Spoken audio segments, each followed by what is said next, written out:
Kilalanin natin sila sa report ni Von Aquino. Drop kick. Cursive leg lock.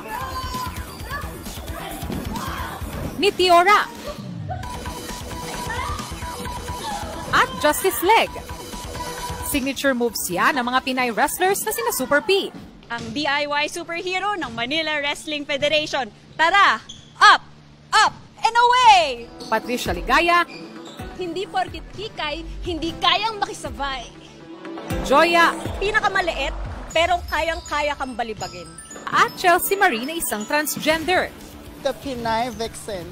I'm sexy, sassy, classy. I feel very empowered. I feel very fulfilled when I am in the ring. Pag nag-wrestling ako, sobrang buhay na buhay ako. Ilang taong training ang binuo nila bago sumabak sa ring. Kailangan talaga na lagi ka mag-training para yung mga katawan mo is ready kahit masaktan siya, makakaya ng katawan mo. Part-time job para sa kanila ang wrestling. Pero umasa silang balang araw, magkakaroon ng industriya para sa Pinay professional wrestler sa bansa. I feel like the reason why kukonti lang palang kami sa industry is because of our society na feeling nila hindi ito pambabae or women should be doing something else. Pagprotekta sa kababaihan naman ang isinusulong ng isang martial arts school sa Mandaluyong City.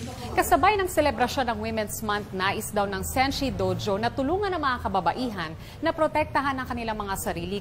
Sa training session na ito, itinuro sa amin ang self-defense sa paraan ng judo. 70% daw ng mga estudyante nila ay nagtatrabaho ng night shift sa mga BPO companies. Martial art gives you that confidence to prevent violence against you.